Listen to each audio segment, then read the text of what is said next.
तो आज हम लोग पढ़ने जा रहे हैं ओम्स लॉ। ठीक है ना, तो आज हम लोग पढ़ेंगे ओम्स लॉ।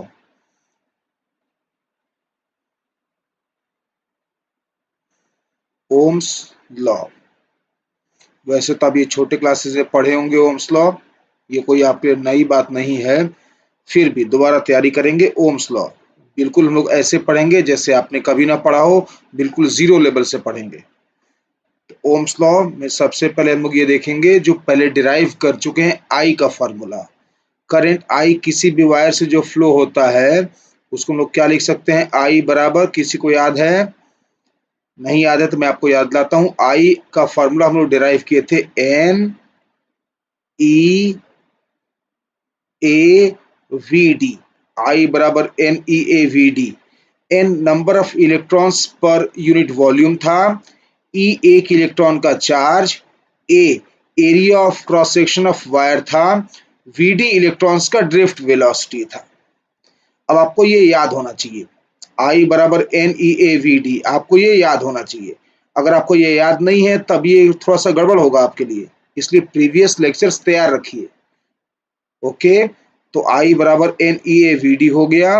अब याद करिए फिर से, हम लोग इसको लिख रहे हैं एन ई ए, ऐसे ही छोड़ रहा हूं मैं, वी डी की जगह सब्स्टिट्यूट कर रहा हूं E capital E divided by M और इनटू टाउ। बताइए, ये जो लिखा मैंने E capital E upon M into tau, ये क्या है? ये टर्म क्या है? ये टर्म ये वीडी है, ड्रिफ्ट वेलोसिटी। याद आ रहा है?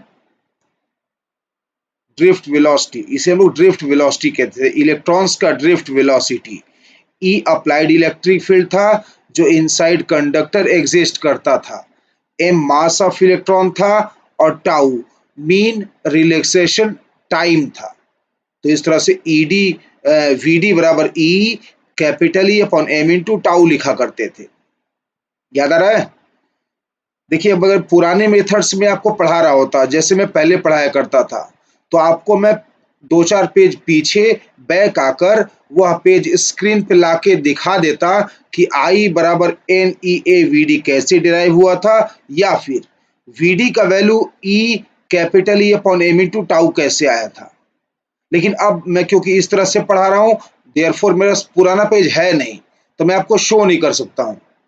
इसे याद रखिएगा, पुराने सभी लेक्चर्स आपको फॉर्मूला में याद होंगे, तभी आपको यह लेक्चर और क्लियर होगा। नहीं तो मन में कहीं ना कहीं डाउट बैठा रहेगा कि आई बराबर N E A V D कहाँ से आ गया, या वी डी का value E capital E by M into tau कैसे लिखे।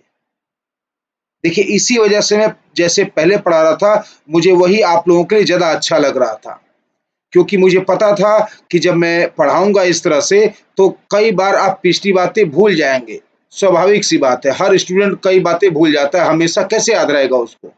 तो मेरा ये काम था कि कुछ इंपॉर्टेंट फॉर्मूला जो मैं यूज अब कर रहा हूं, आपको रिवाइंड करा के याद दिला दूं। तो उसके लिए क्या करता था, मैं कुछ प्रीवियस पेजेस को बैक जाकर वापस स्क्रीन पे ले आता था और दिखाता था कि देखो भैया, ये जो वीडी लिखा हुआ है, इस वीडी का वैल्यू इतना डिराइव किए हैं, या देखो वह पेज ला देता था मैं, उस पेज पे दिखता था आपको। तो इस तरह से आपको पीछे का रिवीजन भी करने को मिलता था, इसीलिए मुझे वो मेथड ज्यादा अच्छा लगता था। लेकिन खैर, कुछ लोगों को अगर यही मेथड ज्यादा पसंद है तो कोई बात नहीं, मैं यही पढ़ाऊंगा। पता है, ऐसे पढ़ना मेरे लिए कंपैरेटिवली इजी है, क्योंकि मुझे तो बस फटाफट लिखते जाना है। उसमें मुझे मेहनत करना पड़ता था, पूरा फोटो तैयार करना पड़ता था, एडिट करना पड़ता था, एक एक पेज के 3-3 स्नैपशॉट लेने पड़ते थे, एक पेज को 3 भाग में बांटता था मैं। वो मेरे लिए टफ था, ये मेरे लिए आसान है, लेकिन मुझे वो प्रोसेस सुटेबल लगता था आप लोगों के लिए। बट कुछ समझदार बच्चे हैं जिनको यही मेथड अच्छा लगेगा, उनका अपना दिमाग ज्यादा लग जाता है। चलिए कोई बात नहीं, जैसा सबको ठीक लगे वैसे ही मैं पढ़ाऊंगा, आप लोगों को जैसे अच्छे समझ में आ जाए।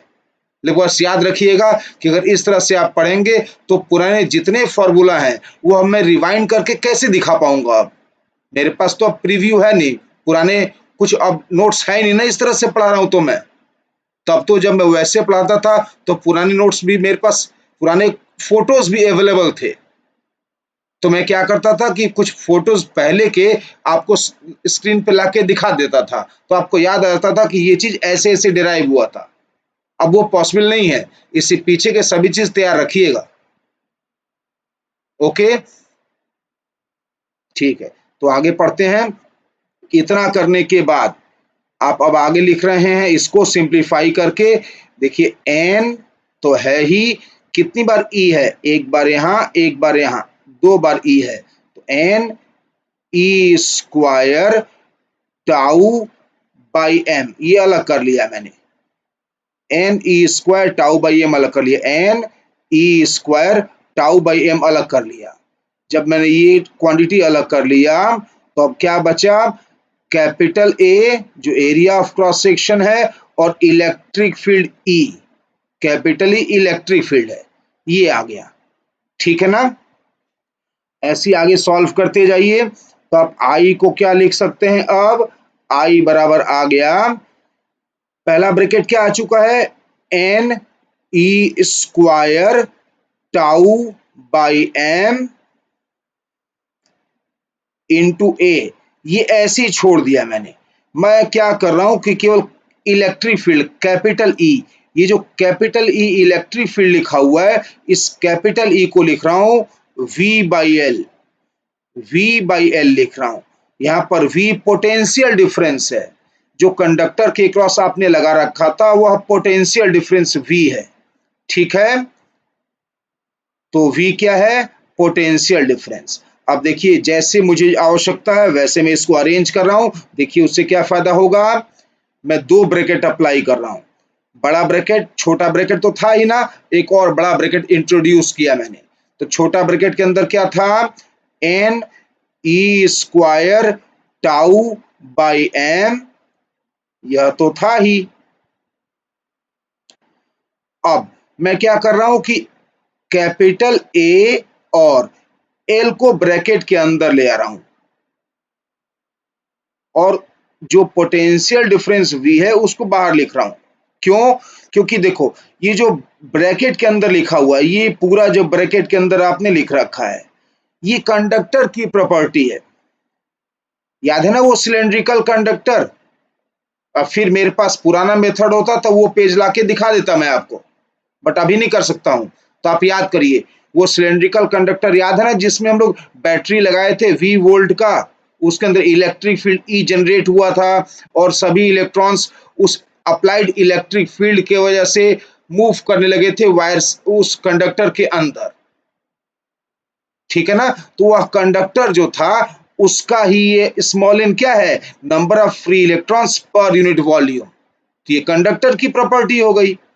स्मॉल ई इलेक्ट्रॉन का चार्ज है, एम इलेक्ट्रॉन का मास है, टाउ मीन रिलैक्सेशन टाइम, यह भी कंडक्टर की प्रॉपर्टी हो गई।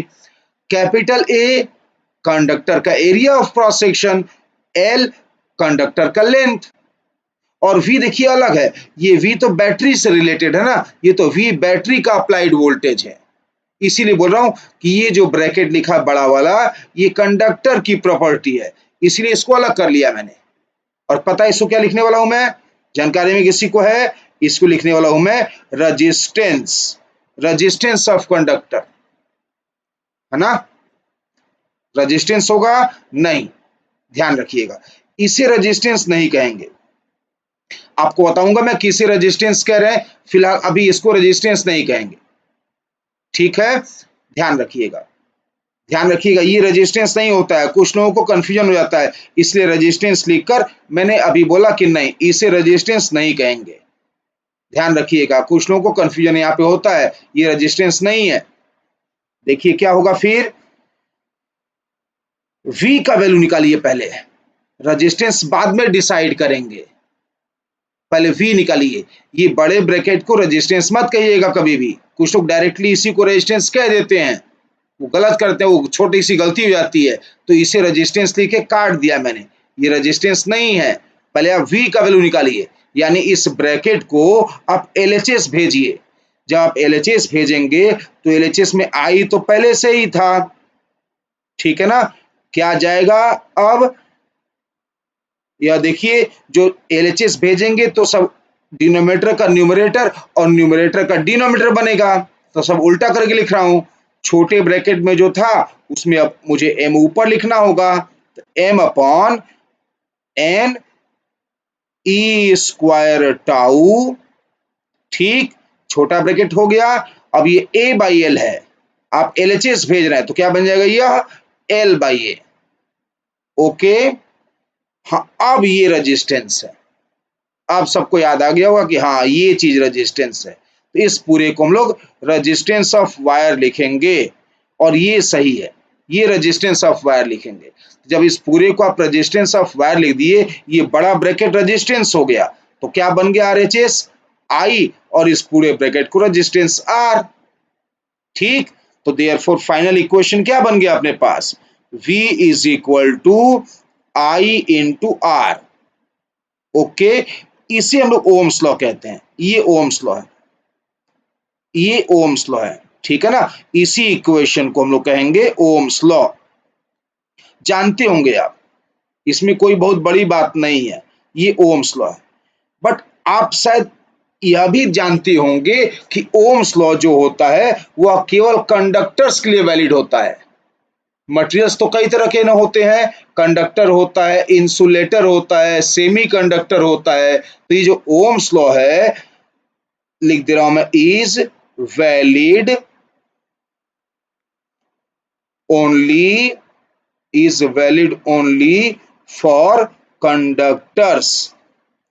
केवल कंडक्टर्स के लिए ही ये वैलिड होता है, is valid only for conductors. याद रखिएगा, ये ओम्स लॉ केवल कंडक्टर्स के लिए ही वैलिड होता है। ठीक, तो हमने क्या डिराइव किया, ओम्स लॉ। क्या याद रखना है, V is equal to I R, और साथ साथ और क्या याद रखना है कि यह लॉ केवल कंडक्टर्स के लिए वैलिड होता है। ओके, अब डिस्कस करेंगे हम लोग उस ब्रैकेट को जिसको हम लोग रेजिस्टेंस लिख रहे थे, उस ब्रैकेट को डिस्कस करेंगे। तो ध्यान रखिएगा, अब फिर मैं पेज चेंज करने जा रहा हूं। अब याद रखिएगा, यह पेज दोबारा नहीं ला सकता हूं मैं, जो पेज अब आ गया उसको दोबारा नहीं ला सकता हूं मैं। पुराने मेथड से पढ़ा रहा होता तो यह पेज दोबारा आपको स्क्रीन पे लाके दिखा देता, अब नहीं ला पाऊंगा मैं, क्योंकि ये लाइव रिकॉर्डिंग की तरह हो रहा है, मैं लिख रहा हूं, वो रिकॉर्ड हो रहा है। ठीक है ना, तो अब वो पॉसिबल नहीं है, इसे पेजेस अब दोबारा नहीं आएंगे। इस पेज पर ध्यान रखिएगा, मैं आपको नहीं रिवाइज करा सकता हूँ पीछे कोई भी फॉर्मूला, आपका फर्ज बनता है कि पीछे के सारे फॉर्मूला खुद याद रखें। तो इस पेज में देखिए, ये बड़ा ब्रैकेट क्या लिखा हुआ है, इस बड़े ब्रैकेट को हम लोग अब डिस्कस करने जा रहे हैं। ठीक है ना, ओके। तो अब क्या आया था बड़े ब्रैकेट के अंदर, छोटा ब्रैकेट था, छोटे ब्रैकेट के अंदर क्या आया था, m upon N E square tau. इसको नाम देते हैं रजिस्टिविटी। क्या बोलते हैं इसे, रजिस्टिविटी। इसे कहेंगे हम लोग रजिस्टिविटी, इसे कहेंगे रजिस्टिविटी। ठीक, कुछ लोग इसे स्पेसिफिक रेजिस्टेंस भी कहते हैं। तो नोट करिए, resistivity also called specific resistance. लिखा, resistivity is also called specific resistance। ठीक, तो अब इसका सिंबल क्या होगा, इसका सिंबल होता है रो, इसे रो पढ़ते हैं। ओके, अब यह सिंबल रो जो है रेजिस्टिविटी कहलाता है, और रेजिस्टेंस जिस पूरे ब्रैकेट को लिखे थे आप, उसके अंदर का जो छोटा ब्रैकेट था उसे कहते हैं। तो छोटे ब्रैकेट के अंदर क्या था, m divided by N E square tau. ठीक है ना, इसे हम लोग क्या लिखेंगे, रजिस्टिविटी। ध्यान रखिएगा, इसे कहेंगे रजिस्टिविटी। क्या आएगा resistivity, m upon N E square tau. Tau यहां पर क्या है, मीन रिलैक्सेशन टाइम। रजिस्टिविटी को और क्या कहते हैं, स्पेसिफिक रेजिस्टेंस। ओके, ठीक, इसी के रेसिप्रोकल को एक नया टर्म का नाम देते हैं, उसे कहते हैं कंडक्टिविटी, तो लिख रहा हूं मैं अब आगे कंडक्टिविटी।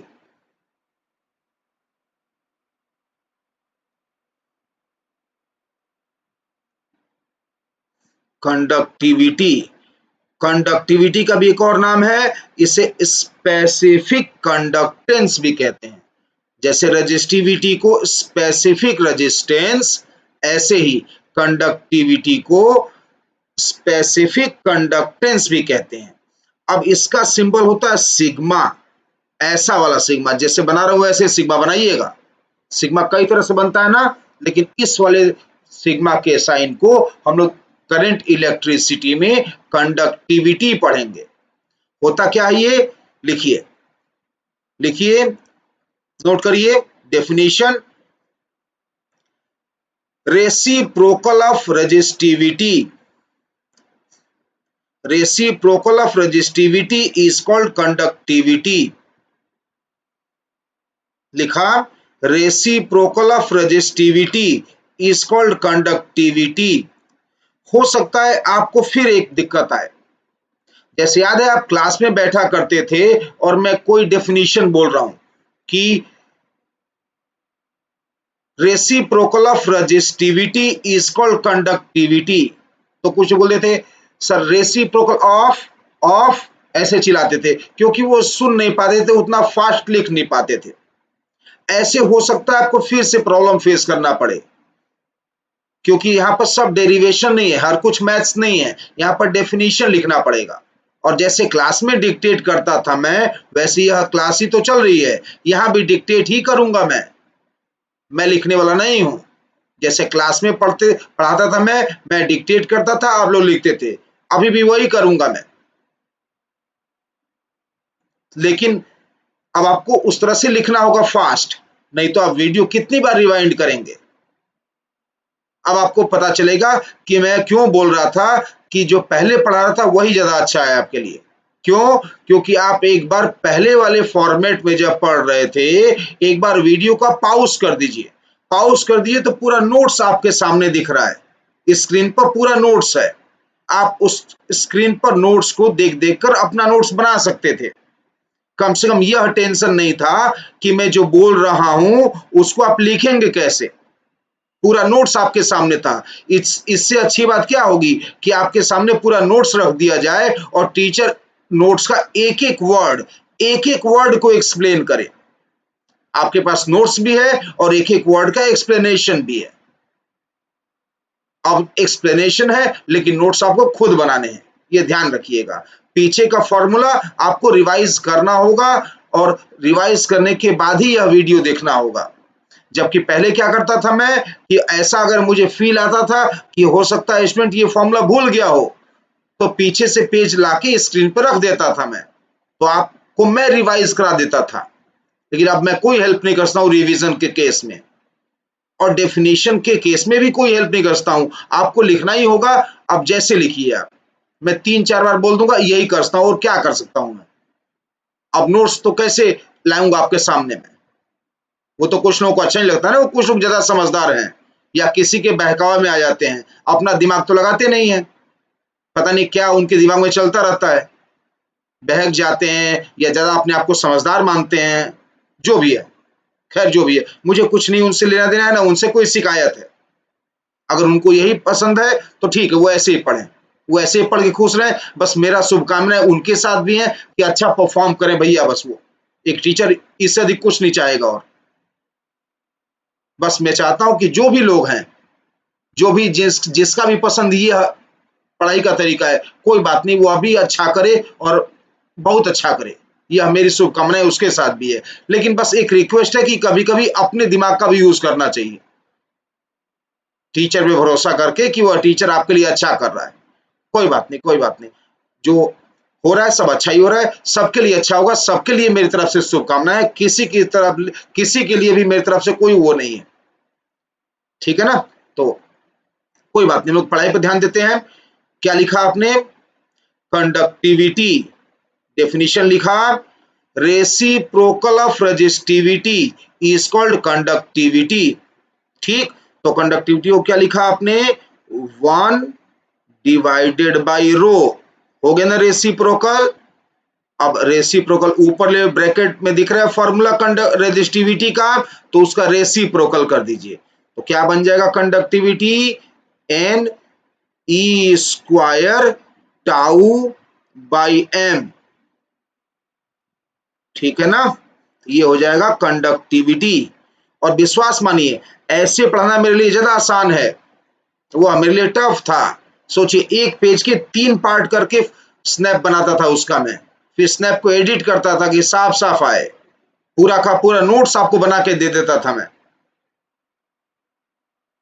अब ऐसे पढ़ाना तो कितना आसान है, मैं फटाफट लिखते जा रहा हूँ और होते जा रहा सिलेबस। नोट्स बनाना आपकी जिम्मेदारी हो गई है। कोई बात नहीं, जिसको जो अच्छा लगे, ऐसे अच्छा लग रहा है बस मेरी तरफ से सबको शुभकामनाएं हैं, सब कोई सक्सेसफुल बने, टीचर एक यही चाहता है। तो मैं भी हमेशा यही चाहूंगा कि जो लोग मेरी बुराई करें चाहे मेरी अच्छाई करें, सबका भला हो, भगवान सबका अच्छा करे और सबको लोग अच्छे नंबर से क्वालिफाई करें। लेकिन फिर भी बस यही सजेशन है कि किसी के भड़कावे में आने से पहले अपना दिमाग से सोचना चाहिए, किसी को भी अपने दिमाग से सोचना चाहिए कि आपके लिए अगर कोई कुछ कर रहा है तो कुछ सोच के अच्छे के लिए ही कर रहा है। मैं ज्यादा मेहनत कर रहा था, अब आसान है मेरे लिए।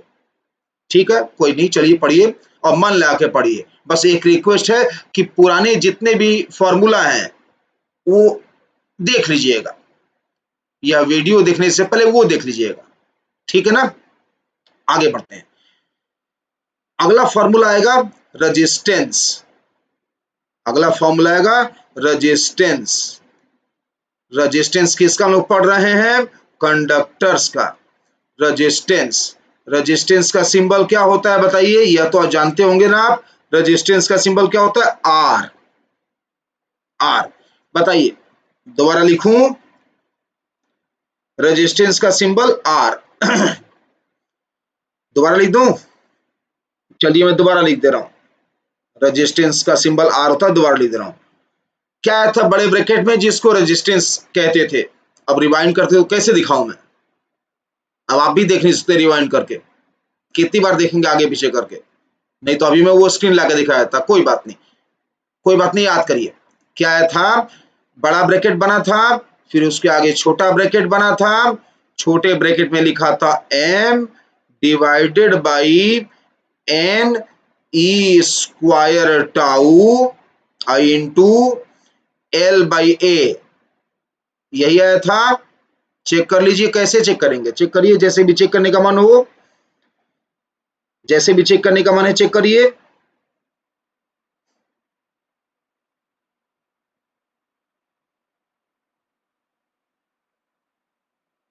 किया चेक, बताइए छोटे ब्रैकेट के अंदर क्या लिखा हुआ है। छोटे ब्रैकेट में जो लिखा है आपने m upon N E square tau, m upon N E square tau, ये लिखा ऊपर दिख रहा है, ये क्या दिख रहा है, रजिस्टिविटी। इसको क्या बोलते हैं, रजिस्टिविटी। तो छोटे ब्रैकेट को लिखता हूं मैं रो आई इंटू, अब क्या बचा, एल बाई ए। ठीक, रो एल बाई ए, ये बन गया फॉर्मूला रेजिस्टेंस ऑफ कंडक्टर का। अभी मैं बताऊंगा कि ये फॉर्मूला कौन से कंडीशंस में वैलिड है। ये ऑलवेज वैलिड नहीं होता है, ये जो फॉर्मूला है rho into L by A, ये ऑलवेज वैलिड नहीं होता है। ये बताऊंगा आपको कि कौन कौन से कंडीशंस में यह वैलिड होता है और ये कब वैलिड नहीं होता है। ठीक है ना, ये भाई बताऊंगा आपको मैं। ओके, तो अपने पास क्या क्या फॉर्मूला आ गया, रजिस्टिविटी, कंडक्टिविटी, रेजिस्टेंस और ओम्स लॉ। शायद आपको दो फॉर्मूला याद होगा, ओम्स लॉ और resistance R is equal to rho L by A. ध्यान क्या देना है, किस फॉर्मूले पर ज्यादा ध्यान देना है, रजिस्टिविटी और कंडक्टिविटी। एक याद रखेंगे आप, दूसरा अपने आप याद हो जाएगा। रजिस्टिविटी अगर आपको याद है तो कंडक्टिविटी में क्या याद रखना है कि रेसिप्रोकल होता है, बस इतना ही तो याद रखना है। ओके, ठीक, तो आगे बढ़ रहा हूं मैं। हम लोग देखेंगे ओम्स लॉ एक और तरह से लिखा जा सकता है। ओम्स लॉ को हम लोग एक और तरह से लिखेंगे, उसको मैं कह रहा हूं Ohm's law, ohms law in vector form. Ohms law in vector form, vector form में ओम्स लॉ। अच्छा, आपको याद है कि करंट इलेक्ट्रिसिटी में ये वेक्टर क्वांटिटी कहां से आ गया? कोई आप करंट इलेक्ट्रिसिटी में वेक्टर क्वांटिटी का नाम बता सकते हैं? ऐसा कोई क्वांटिटी जो हम लोग करंट इलेक्ट्रिसिटी में इसी चैप्टर में पढ़े हों और वह वेक्टर क्वांटिटी हो, याद आ रहा है? नहीं। तो मैं आपको बता दूं, एक तो इलेक्ट्रिक फील्ड है, एक इलेक्ट्रिक फील्ड है और दूसरा करंट डेंसिटी है। एक है इलेक्ट्रिक फील्ड, दूसरा है करंट डेंसिटी। इलेक्ट्रिक फील्ड और करंट डेंसिटी ये दो वेक्टर क्वांटिटी है। इलेक्ट्रिक फील्ड तो वेक्टर है ही और करंट डेंसिटी भी वेक्टर था। देखिएगा पिछला notes, current density is a vector quantity whose direction is in the direction of current or whose direction is in the direction of electric field inside the conductor। तो current density क्या होता है? एक ऐसा vector होता है जिसका direction electric field के डायरेक्शन में होता है। तो इसका यूज होगा, याद रखिएगा इसको, कि डायरेक्शन क्या होता है करंट डेंसिटी का? इलेक्ट्रिक फील्ड के डायरेक्शन में। अब करंट डेंसिटी का सिंबल याद है कि वो भी भूल गए? याद है करंट डेंसिटी का सिंबल क्या था? जे था ना, जे? ठीक है ना? क्या होता था J? Current per unit area. कब? जब current area of cross section के परपेंडिकुलर फ्लो हो रहा हो। ठीक है ना? तो शुरू कर रहा हूं मैं, देखिए शुरू कर रहा हूं इसी इक्वेशन से। आई बराबर हो गया N E A V D. ये तो होता ही होता है, आई बराबर N E A V D. ठीक, तो अब लिखूंगा मैं आई को N E A V D. याद आ रहा है वीडी का फॉर्मूला? क्या था वीडी का formula? E capital E divided by M into tau. यही था ना ईडी का, वीडी का फॉर्मूला। ओके, क्या बन गया यह? N E square tau by M हो गया ना, N E square tau by M A और इंटू ई। याद है ना, ऐसे प्रोसीड किए थे हम लोग ओम्स लॉ भी डिराइव करने के लिए, बिल्कुल सेम तरह से प्रोसीड किए थे। ओके, बिल्कुल ऐसे प्रोसीड किए थे। तो वैसे प्रोसीड, क्योंकि ये भी तो ओम्स लॉ ही ना है, बस वेक्टर में बदलना है इसको। मतलब हम लोग क्या करेंगे, इस ओम्स लॉ को करंट डेंसिटी जे और इलेक्ट्रिक फील्ड ई में रिलेशन लिख के दिखा देंगे। यही तो दो वेक्टर्स क्वांटिटी हैं। तो करंट डेंसिटी अगर मुझे लिखना है तो क्या करूं मैं? आई बाई ए लिखूं। ये जो ए लिखा हुआ है इसको क्या करूं? एलएचएस में भेज देता हूं मैं, तो बन जाएगा आई बाई ए। ठीक, तो आई डिवाइडेड बाई ए क्या आ गया अब? N E square tau by M और इंटू इलेक्ट्रिक फील्ड ई। ठीक, बन गया N E square tau by M into electric field E. बन गया ना? ठीक है। अब देखिए, एलएचएस को तो आसानी से आप जे लिख देंगे, एलएचएस को तो इजीली आप जे लिख देंगे। अब यहां पर देखिए क्या कर रहा हूं मैं, यहां पर देखिए क्या कर रहा हूं मैं। ये जो ब्रैकेट दिख रहा है आपको, ये जो ब्रैकेट दिख रहा है N E square tau by M, याद करिए ये किसका फॉर्मूला आया था?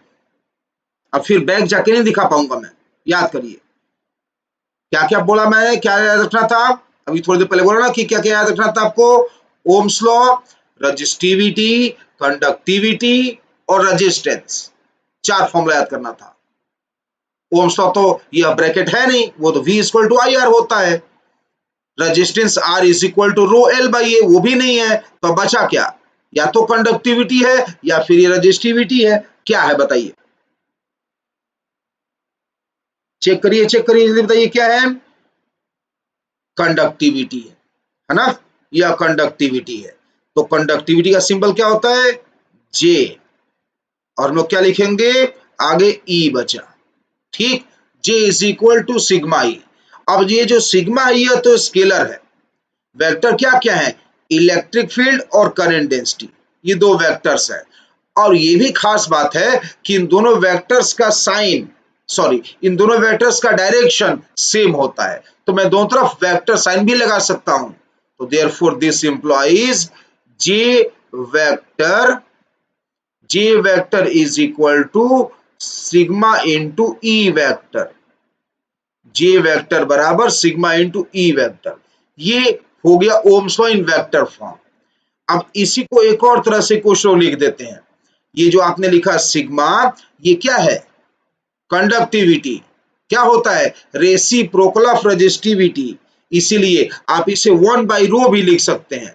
तो आप चाहे तो इसे लिख सकते हैं E vector divided by rho. Rho यहां पर क्या है? रेजिस्टिविटी। तो ये जो फॉर्मूला आया, इसी फॉर्मूले को हम लोग कहते हैं ohms law in vector form. इसी फॉर्मूले को हम लोग कहते हैं ohms law in vector form. ठीक है ना? यही फॉर्मूला कहलाता है। वेक्टर फॉर्म में ओम्स लॉ लिखना होगा तो ऐसे लिखेंगे। ओके, ये फॉर्मूला आ गया Ohm's law in vector form. ठीक, अब आगे पढ़ने से पहले हम लोग कुछ न्यूमेरिकल्स करेंगे।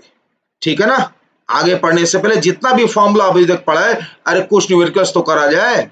ठीक है ना? तो उस पर कुछ न्यूमेरिकल्स करेंगे।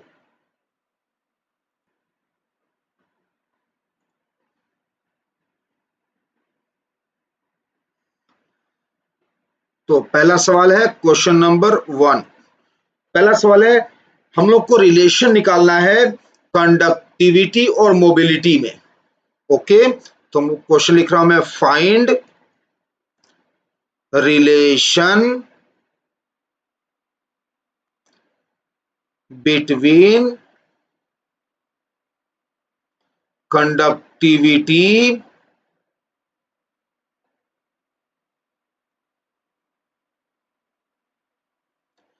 And mobility.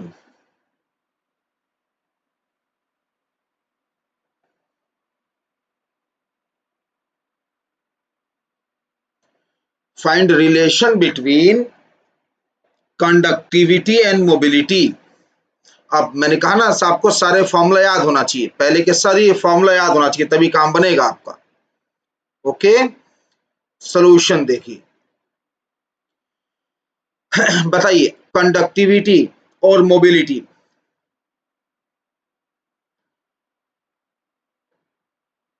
कंडक्टिविटी का फॉर्मूला क्या आया था? अभी थोड़ी देर पहले भी लिखा था मैं। कंडक्टिविटी का फॉर्मूला क्या आया था? N E square tau divided by M. यही आया था, N square tau by M. पहले फॉर्मूला लिख दे रहा हूं मैं, और फिर आपको बताऊंगा कि कैसे दोनों को रिलेट कर सकते हैं।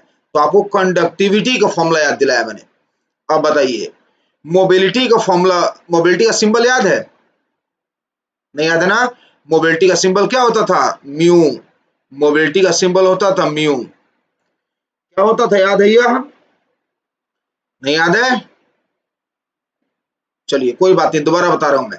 मोबिलिटी होता था drift velocity attend by free electrons per unit electric field applied. ठीक, ये मोबिलिटी होता था। तो ड्रिफ्ट वेलोसिटी का फॉर्मूला बताइए। कुछ फॉर्मूला आपको ज्यादा यहां पर याद करने हैं। ड्रिफ्ट वेलोसिटी का फॉर्मूला याद आ रहा है? आप नोट्स में पूरे फॉर्मूले का एक लिस्ट अलग से बना लीजिएगा।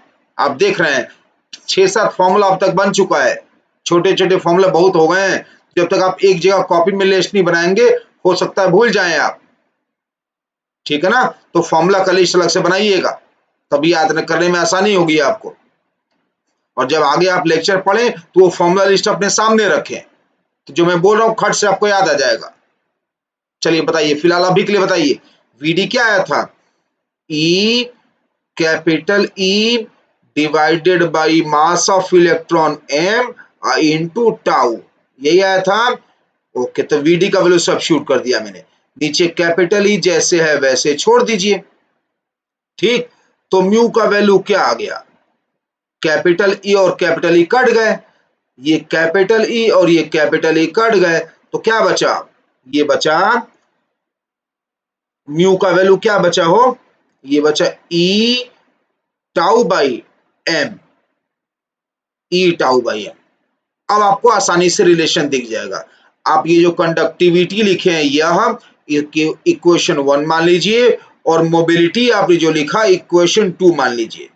इन्हीं दोनों में से हम लोग को एलिमिनेट करके और फाइंड आउट क्या करना है, सिग्मा कंडक्टिविटी और म्यू मोबिलिटी में रिलेशन। ठीक है ना? तो कैसे करेंगे? सिंपल है, डिवाइड कर दो, डिवाइड कर दो। तो sigma divided by mu, sigma divided by mu, जब आप डिवाइड करेंगे तो देखिए एन से एन, एन एक बच जाएगा, एन यहां पर है लेकिन यहां नहीं है, एन बच जाएगा। Tau by M, tau by M कटेगा, एक ई कट जाएगा। नहीं, अरे एन कैसे कटेगा, एन तो है ही नहीं म्यू में, यहां पर एन है लेकिन यहां नहीं है, तो एन बच गया ना एक एन लिख दे रहा हूं मैं। अब यहाँ पर ई स्क्वायर है, ई स्क्वायर से एक ई कटा, एक ई बच गया, टाउ बाई एम कट गया, तो यही आ गया। हेंस देयरफॉर क्या बन गया, sigma is equal to, sigma बराबर बन गया formula N E mu, sigma is equal to बन गया एन ई म्यू। तो ये रिलेशन आ गया कंडक्टिविटी और मोबिलिटी के बीच। ठीक, तो कंडक्टिविटी और मोबिलिटी के बीच यह रिलेशन आ गया, sigma is equal to N E mu. Okay, अगला क्वेश्चन देखिए। नेक्स्ट क्वेश्चन है, अब यहां पर क्या है कि दो कंडक्टर्स ले रहा हूं मैं, दो कंडक्टर्स ले रहा हूं मैं, सेम मटेरियल का, सब कुछ सेम है, सब कुछ सेम है, same temperature, same material, everything is same. ये सब क्वेश्चन में पूरी तरह से डिस्क्राइब होगा, बस डिफरेंट होगा उनका लेंथ, है ना? तो सब कुछ सेम रहेगा, लेंथ डिफर करेगा बस।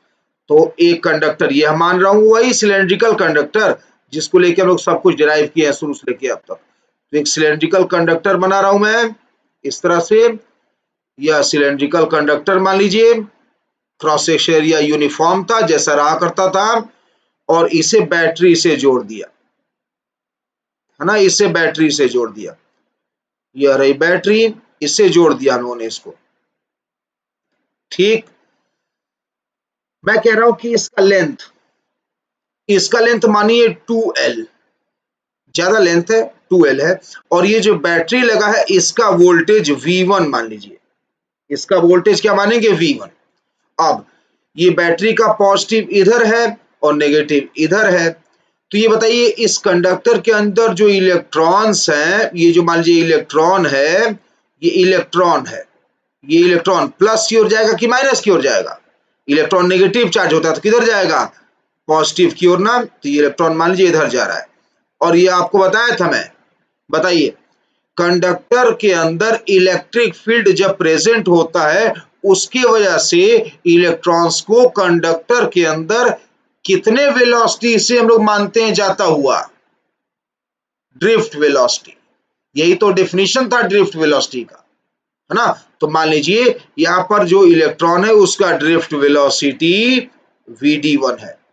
ठीक, अब ये तो मैं आपको क्लास में समझा रहा हूं, एग्जाम में ऐसे नहीं लिखा होगा, एग्जाम में डायग्राम बना होगा, डायग्राम बना होगा और लिखा होगा फिगर 1, ऐसे डायग्राम बना होगा, लिखा होगा figure 1।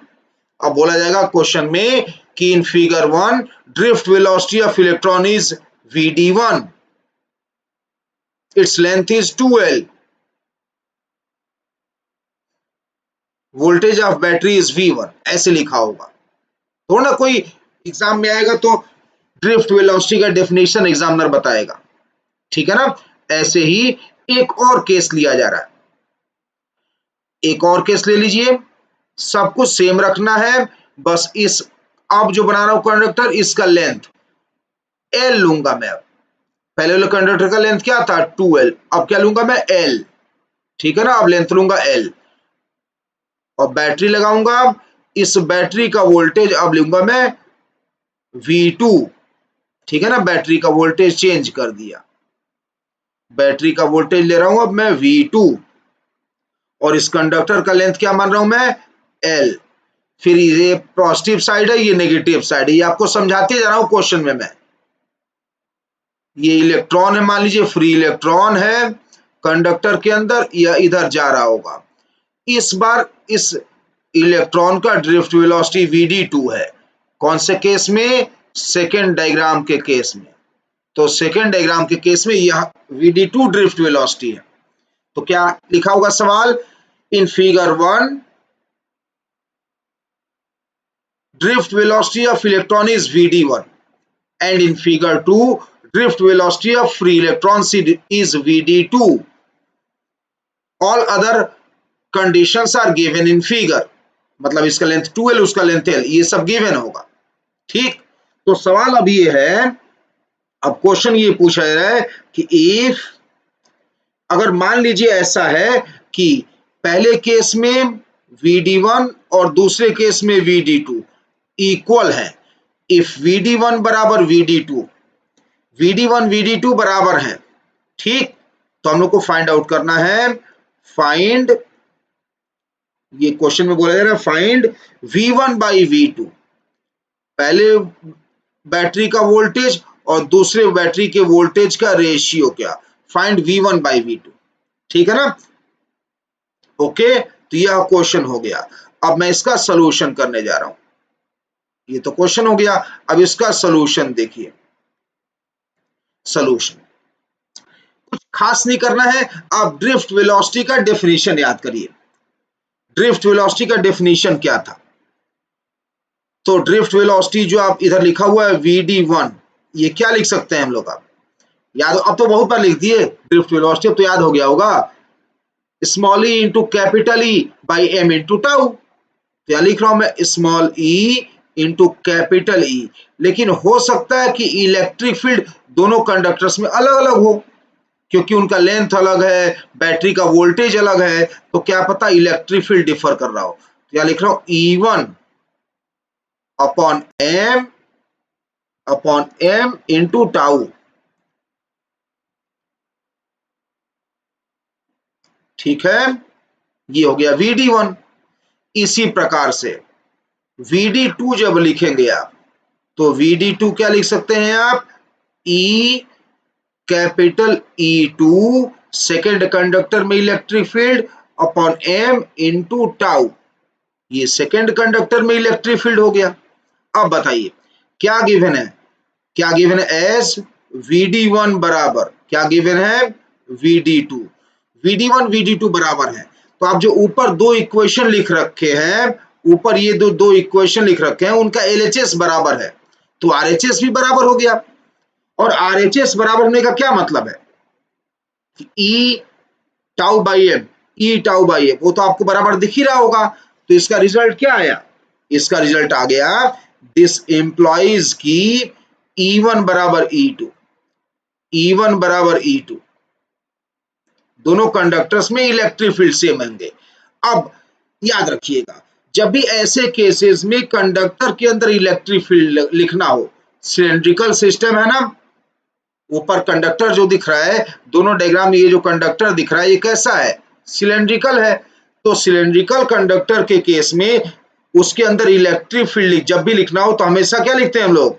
Potential difference V1 upon length. Length कितना है इसका? पहले वाले का लेंथ 2l है। ऐसे E2 क्या लिखेंगे? V2 upon length l।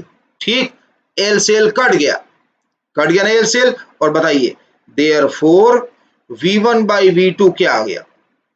V1 by V2, L से L कट गया, V1 बाई V2 कितना आ गया? V1 बाई V2 आ गया 2। ठीक, यही आंसर है। तो देख सकते हैं आप, अगर आपको फॉर्मूला याद हो जाए ना, ड्रिफ्ट वेलोसिटी का फॉर्मूला, कंडक्टिविटी का, रेजिस्टिविटी का, मोबिलिटी का, ये ना चार हैं, कंडक्टिविटी, रेजिस्टिविटी, एक दूसरे के रेसिप्रोकल होते हैं, एक याद रखेंगे दोनों चल जाएगा।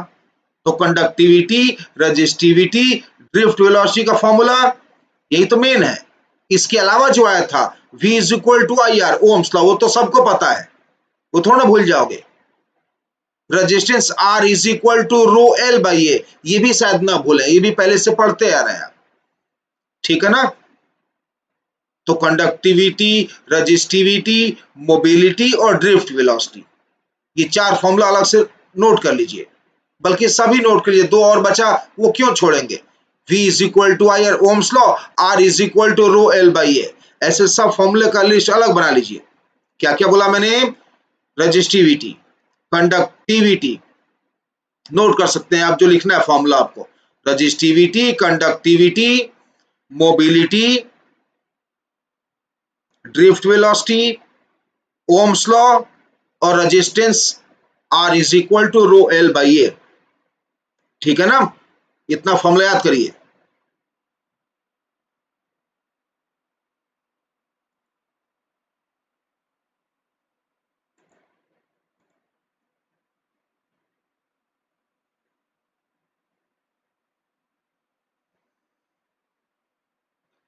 अगला क्वेश्चन है, एक मैं कंडक्टर ले रहा हूं, देखिए कैसा, एक मैं कंडक्टर ले रहा हूं इस तरह से, इसमें क्या हो रहा है कि left to right area of cross section बढ़ते जा रहा है, left to right area of cross section इसमें इंक्रीजिंग है।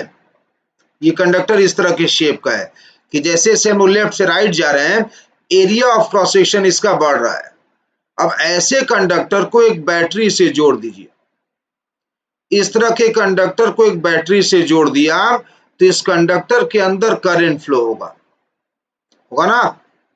तो इस कंडक्टर के अंदर जब करंट फ्लो होगा, मान लीजिए करंट आई है, करंट का वैल्यू क्या दिया हुआ है, मान लीजिए आई। अब कुछ क्वांटिटीज यहां पर डिस्कस करे जाएंगे, वह दो क्रॉस सेक्शन पे उनका वैल्यूज बताना है क्या होगा। जैसे यह क्रॉस सेक्शन नंबर 1 और एक और क्रॉस सेक्शन बना लिया जाएगा इसी कंडक्टर में। ठीक, तो आप चाहे तो क्वेश्चन लिख सकते हैं। क्वेश्चन होगा, which of the following is correct at the given two cross sections 1 and 2। क्या होगा सवाल, लिख सकते हैं आप, which of the following is correct at the given two cross sections 1 and 2। पहला ए ऑप्शन लिखा होगा, A option I1 is equal to I2। क्या क्रॉस सेक्शन 1 और 2 पर करंट सेम होगा। बी ऑप्शन, बी ऑप्शन आपसे पूछा जाएगा ड्रिफ्ट वेलोसिटी। ड्रिफ्ट वेलोसिटी में अगर ऐसे लिखा हुआ है कि ड्रिफ्ट वेलोसिटी 1 क्रॉस सेक्शन पे ज्यादा है सेकेंड क्रॉस सेक्शन की तुलना में, तो क्या ये सही है कि गलत है, ये आपसे पूछा जा रहा है कि विच of the following is correct. Third option है इलेक्ट्रिक फील्ड, पहले क्रॉस सेक्शन पर कंडक्टर के अंदर इलेक्ट्रिक फील्ड ग्रेटर होगा दूसरे क्रॉस सेक्शन की तुलना में। और लास्ट में एक और ऑप्शन होता है, पता ही है 4 ऑप्शन। दूसरा option current density, current density का सिंबल क्या था, जे। पहले क्रॉस सेक्शन पर करंट डेंसिटी ज्यादा, दूसरे क्रॉस सेक्शन पर करंट डेंसिटी कम, J1 ग्रेटर देन J2। तो आपको बताना है कि इन चारों में से सही कौन कौन सा है। ठीक है ना, तो ये तो हो गया सवाल कि इन चारों में से कौन सा सही है और कौन सा गलत है, ये क्वेश्चन हो गया। ठीक है ना, सिंपल क्वेश्चन है, बस वही है, फॉर्मूला फॉर्मूला वाले क्वेश्चन है। करंट इलेक्ट्रिसिटी चैप्टर टफ नहीं है, आसान है, बशर्ते कि फॉर्मूला की संख्या थोड़ा सा ज्यादा है, आपको याद हो जाए। तो बताइए पहले वाले ऑप्शन के बारे में क्या कहना है आपको, I1 इक्वल टू I2 होगा कि नहीं होगा, होगा। ये आपको बताया था थ्योरी में, मैंने पहला ऑप्शन टिक कर दिया, मैंने पहला ऑप्शन सही है, ये आपको थ्योरी में बताया था। याद कर लीजिएगा थ्योरी, पीछे रिवाइंड करके देखिएगा, फिर अगर पुराने तरीके से पढ़ा रहा होता मैं तो वह पेज अभी आपके सामने रख देता मैं, लेकिन अभी कैसे करूंगा। तो याद करिएगा, एक कॉन्सेप्ट बताया था मैं कि in a given wire current at its every cross section remains same by conservation of charge, है ना। चार्ज कंजर्वेशन के कारण किसी भी कंडक्टर के हर क्रॉस सेक्शन पर करंट सेम होता है, कंडक्टर एक ही होना चाहिए, एक ही कंडक्टर के हर क्रॉस सेक्शन पर करंट सेम होता है। ठीक है ना, देख लीजिएगा लिखा होगा by conservation of charge, conservation of charge से, कंजर्वेशन ऑफ चार्ज के कारण,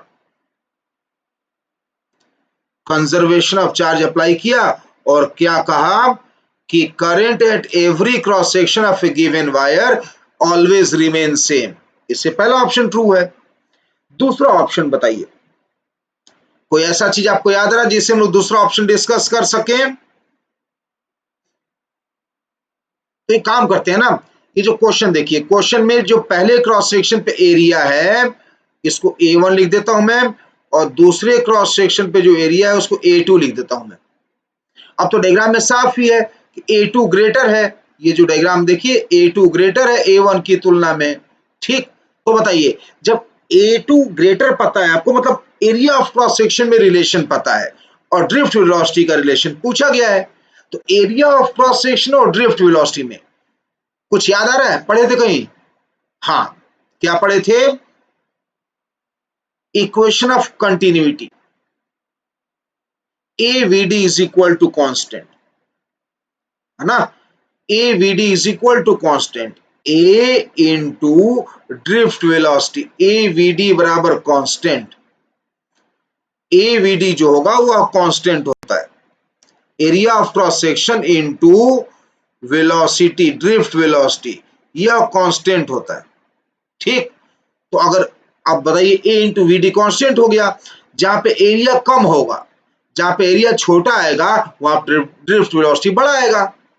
तो एरिया छोटा कहां पे है, 1 पे कि 2 पे? 1 पे, तो 1 पे एरिया छोटा है तो वहां पर ड्रिफ्ट वेलोसिटी ज्यादा आएगा, इससे VD1 ग्रेटर होगा VD2 से, यानी ये भी ऑप्शन सही है।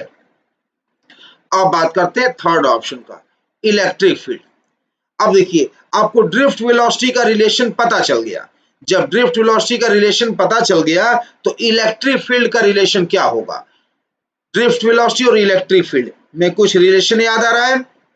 याद लाता हूं मैं, वीडी का फॉर्मूला याद कर लो ना, वीडी बराबर होता है E capital E divided by M I into tau. ठीक, यहां से क्या पता चल रहा है?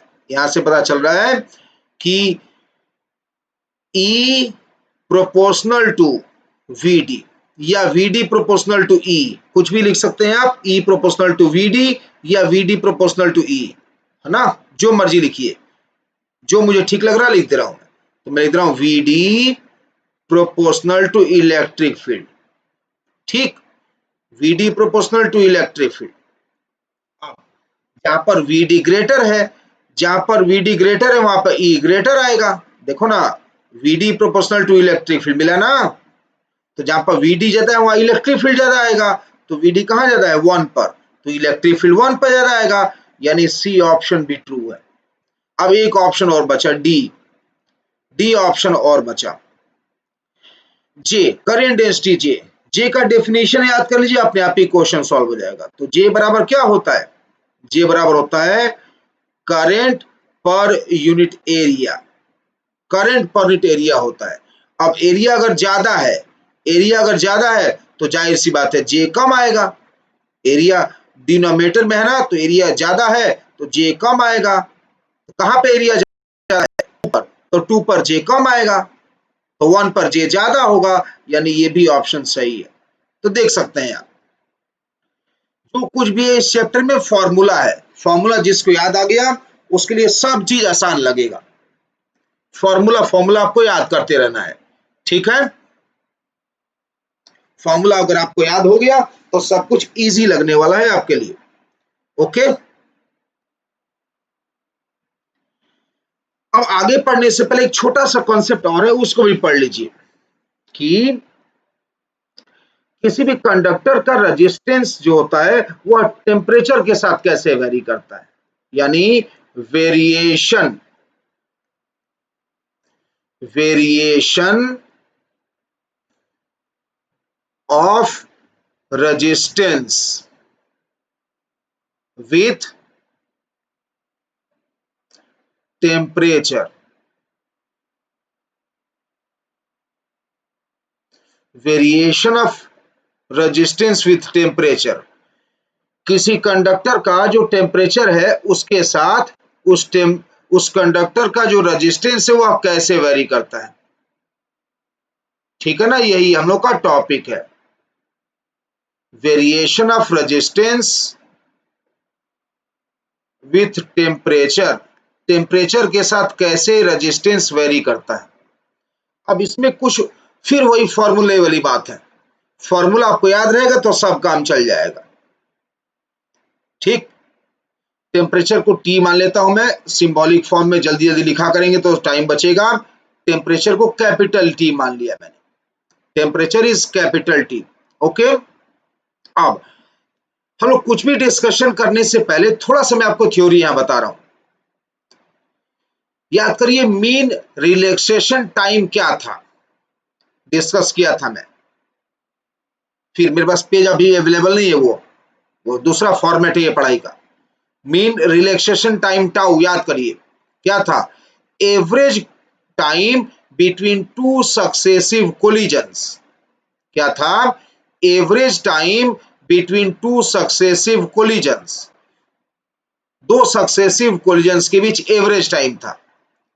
कोलिजन क्यों होता था, याद करिए रैंडम मोशन की वजह से।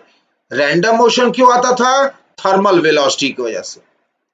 यानी टेम्परेचर ज्यादा होगा, टेम्परेचर अगर हाई रहेगा, हाई टेम्परेचर पर थर्मल वेलोसिटी ज्यादा आएगा, थर्मल वेलोसिटी ज्यादा आएगा तो रैंडम मोशन ज्यादा होगा, ज्यादा रैंडम मोशन होगा, जल्दी जल्दी कोलिजन होगा, जल्दी जल्दी कोलिजन होगा तो टाउ होगा कम, है ना, टाउ डिक्रीज हो जाएगा। ठीक, तो मैं लिख रहा हूं व्हेन टेम्परेचर इंक्रीजेस, जब टेम्परेचर इंक्रीज करते हैं हम लोग, देन टाउ डिक्रीजेस। ये मेन फैक्टर है, ये मेन फैक्टर है कि when temperature increases tau decreases, ये मेन कॉन्सेप्ट है। इसी पर सब आगे फॉर्मूला फॉर्मूला रखते जाएंगे, अपने आप ही रिलेशन आ जाएगा। बस यही कॉन्सेप्ट आपको ध्यान रखना था कि टेम्परेचर बढ़ाने से थर्मल वेलोसिटी बढ़ती है, थर्मल वेलोसिटी बढ़ती है तो रैंडम मोशन बढ़ता है, रैंडम मोशन बढ़ता है तो कोलिजन फास्ट होता है, जल्दी जल्दी कोलिजन होता है तो दो कोलिजन के बीच का एवरेज टाइम जिसको आप लिखते थे टाउ, वो कम हो गया। ठीक है ना, ये ध्यान रखिएगा, अब आप सब आसानी से समझ जाएंगे। मेन मुद्दा यही था, कैसे देख लीजिए, बताइए रजिस्टिविटी का फॉर्मूला क्या आया था, रजिस्टिविटी क्या आया था, याद आ रहा है, रजिस्टिविटी आया था m divided by n E square tau, ये आया था। ठीक, रजिस्टिविटी इतना आया था। और रेजिस्टेंस क्या आया था, resistance R is equal to rho L by A. ठीक, अब मैं फाइनली लिख रहा हूं कि हो क्या रहा है, ध्यान रखिएगा। Now when T increases, temperature जब आपने बढ़ाया, टेम्परेचर बढ़ाया तो टाउ क्या हो रहा है, घट रहा है। अब यहां देखिए रेजिस्टिविटी के फॉर्मूले में टाउ घटेगा, टाउ घटेगा तो रेजिस्टिविटी क्या होगा, टाउ अगर डिनोमिनेटर में है डिक्रीज कराएंगे तो वैल्यू क्या होगा, बढ़ेगा। तो व्हेन टी इंक्रीजेस, जब टी बढ़ा दिए आप, देन रेजिस्टिविटी क्या हुआ, बढ़ गया, और रेजिस्टिविटी बढ़ गया। अब रेजिस्टिविटी बढ़ गया तो रेजिस्टेंस जाहिर सी बात बढ़ गया, देयरफॉर रेजिस्टेंस इंक्रीजेस। ठीक, तो फाइनली रिजल्ट क्या आया, फाइनली रिजल्ट आया कि व्हेन टी इंक्रीजेस, जब टेम्परेचर बढ़ता है, देन रेजिस्टेंस आर इंक्रीजेस। ठीक, जब टेम्परेचर बढ़ता है तो रेजिस्टेंस आर बढ़ता है, टेम्परेचर बढ़ेगा रेजिस्टेंस बढ़ेगा। फिर से समझ लीजिए, मेन कॉन्सेप्ट कहां शुरू किए हम लोग, यहां पर पहला लाइन से। टेम्परेचर आप बढ़ा रहे हैं, टेम्परेचर बढ़ा रहे हैं तो थर्मल वेलोसिटी बढ़ रहा है, थर्मल वेलोसिटी से रैंडम मोशन आता है, रैंडम मोशन होने से फास्ट कोलिजन होगा, अगर फास्ट कोलिजन होगा तो दो कोलिजन के बीच एवरेज टाइम टाउ कम होगा। ठीक, ये मेन फैक्टर है। अब फॉर्मूला से देखिए, रेजिस्टिविटी का फॉर्मूला ये आया था, टेम्परेचर आप बढ़ा रहे हैं, व्हेन टेम्परेचर इंक्रीजेस, टेम्परेचर आप बढ़ा रहे हैं, टेम्परेचर बढ़ा रहे हैं तो टाउ कम हो रहा है, अब टाउ कम हो रहा है तो रेजिस्टिविटी बढ़ रहा है। ठीक, रेजिस्टिविटी बढ़ रहा है, रेजिस्टिविटी बढ़ रहा है तो यहाँ से रेजिस्टेंस बढ़ रहा है, बस खत्म काम। तो फाइनली क्या पता चला, टेम्परेचर बढ़ाने से रेजिस्टेंस बढ़ता है। ठीक, when temperature is increased resistance increases. ठीक है ना, बट याद रखिएगा ये अभी फॉर्मूला किसके लिए वैलिड है, ओनली फॉर कंडक्टर्स, केवल कंडक्टर्स के लिए वैलिड होता है यह। हम लोग टॉपिक क्या पढ़ रहे हैं, करंट इलेक्ट्रिसिटी, करंट इलेक्ट्रिसिटी में किसकी बात हो रही है, कंडक्टर्स की। ठीक है ना, तो टेम्परेचर बढ़ाएंगे रेजिस्टेंस बढ़ेगा, लेकिन किसका, कंडक्टर्स का, जो इस चैप्टर में हम लोग पढ़ रहे हैं। ठीक है, अब टेम्परेचर के साथ रेजिस्टेंस वेरी कैसे करता है, टेम्परेचर के साथ रेजिस्टेंस वेरी कैसे करता है, यह लास्ट पॉइंट देखना है। ठीक है ना, तो मैं लिख रहा हूं last point,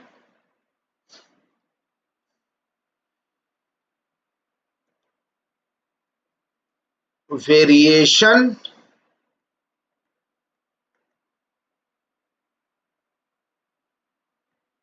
of R with temperature is given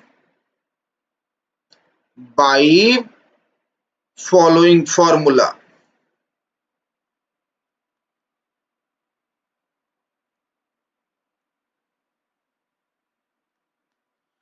जो वेरिएशन है रेजिस्टेंस का टेम्परेचर के साथ, उसको कैसे दिखा सकते हैं आप, उसको ऐसे दिखाएंगे, R is equal to R not 1 plus alpha delta T, R is equal to R not 1 plus alpha delta T. ठीक है ना, R is equal to R not 1 plus alpha delta T. यह मानते हुए कि जब हम लोग टेम्परेचर बढ़ा रहे हैं तो लेंथ और एरिया ऑफ क्रॉस सेक्शन नहीं चेंज हो रहा है, यह मानते हुए कि जब हम लोग टेम्परेचर बढ़ा रहे हैं तो ऐसा होता नहीं है, लेंथ और एरिया भी चेंज हो सकता है, बट फिलहाल के लिए मान ले रहे हैं कि अगर आप टेम्परेचर चेंज कर रहे हैं तो लेंथ और एरिया नहीं चेंज हो रहा है। ठीक, लेंथ और एरिया नहीं चेंज हो रहा है तो लेंथ और एरिया सेम रह गया। तो आर का फॉर्मूला क्या आया था, आर बराबर रो एल बाई ए। ठीक, तो मैं इस आर को लिख सकता, इस वाले आर को लिख सकता हूं रो एल बाई ए, और इस आर नॉट को लिखूंगा rho naught L by A, L by A दोनों तरफ सेम रखूंगा, क्योंकि यह एज्यूम कर रहे हैं कि एल और ए वेरी नहीं कर रहा है टेम्परेचर के साथ, हालांकि वेरी कर भी सकता है, फिलहाल के लिए मान ले रहे हैं कि नहीं वेरी कर रहा है। तो आर को क्या लिख रहे हैं, rho L by A, R naught को rho naught L by A, L by A कट गया, और आप रजिस्टिविटी का भी फॉर्मूला देख सकते हैं फिर इसी तरह से, 1 प्लस अल्फा डेल्टा टी। ठीक, तो ये रेजिस्टेंस या रेजिस्टिविटी का फॉर्मूला बन गया। ठीक है ना, ओके। यहां पर अगर आप डेल्टा टी को लिखेंगे आप T2 minus T1, T2 minus T1 लिखेंगे तो T2 टेम्परेचर पर रेजिस्टेंस R है और T1 टेम्परेचर पर रेजिस्टेंस R नॉट है। हालांकि ज्यादा लोग इस टेम्परेचर T1 को 0 डिग्री सेंटीग्रेड मानने की कोशिश करते हैं, 0 डिग्री सेंटीग्रेड पर रेजिस्टेंस R नॉट है, तो बताइए किसी भी टेम्परेचर T2 पर रेजिस्टेंस R क्या होगा, कुछ ऐसे सवाल बनता है। खैर आप ऐसे भी मान सकते हैं थोड़ा सा अप्रोक्सीमेशन लेकर कि T2 टेम्परेचर पर रेजिस्टेंस R है, T1 टेम्परेचर पर रेजिस्टेंस R नॉट है। ठीक है ना, तो फॉर्मूला कौन सा कंट्रोल कर रहा है, ये फॉर्मूला याद कर लीजिए, R is equal to R not 1 plus alpha delta T. अब क्या बच गया, अल्फा, अल्फा को कहते हैं कोएफिशिएंट ऑफ थर्मल रेजिस्टिविटी या resistance. Coefficient of thermal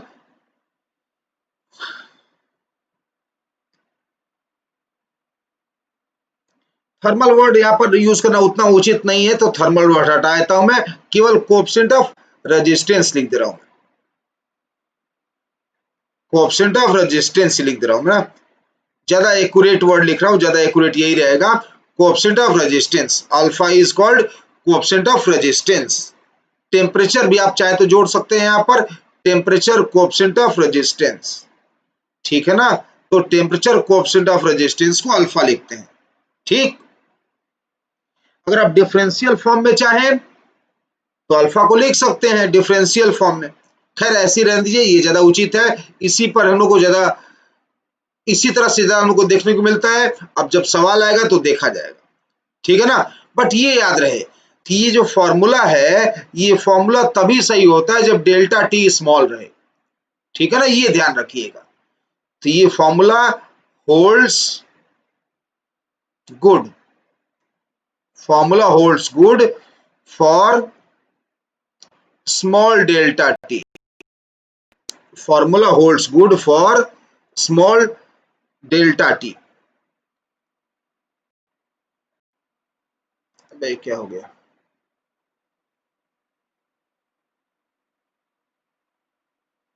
small delta T, जब डेल्टा टी स्मॉल होगा तभी ये फॉर्मूला ज्यादा फिट होगा, ठीक है ना। तो याद रखिएगा कि formula holds good for small delta T, ठीक। ओके, तो क्या करना है आपको, सब फॉर्मूला बढ़िया से याद करना है और फॉर्मूले की एक लिस्ट बनानी है अलग से, ठीक है ना। और जो डेफिनेशन में डिक्टेट कर रहा हूं उसको लिखते रहना है, थोड़ा सा केयरफुल रहना है, क्योंकि मैं पीछे का कोई भी चीज आपको शो नहीं कर पाऊंगा। तो जब भी आप अगला लेक्चर पढ़े तो कॉपी सामने रख के पढ़ें, तब ज्यादा फायदा होगा आपको, ठीक है ना। कॉपी आप जो फॉर्मूला का बना रखे हैं, पिछले क्लासेस का जो नोट्स बना रखे हैं, उसको सामने रख के पढ़ेंगे, ज्यादा फायदा होगा आपको, ठीक है ना। एनीवे जिसको जो मेथड ज्यादा सूट कर रहा है वो ऐसे पढ़े, कोई फर्क नहीं पड़ता है, सबके लिए मेरी तरफ से तो शुभकामनाएं हमेशा ही रहेंगी, ठीक है ना। तो अभी भी है, बढ़िया से आप नोट्स बनाइए, पढ़िए और नोट्स रख के और तब वीडियो लेक्चर देखिए, हो सकता है आपको ज्यादा फायदा मिले और ज्यादा फायदा मिले, ठीक है ना।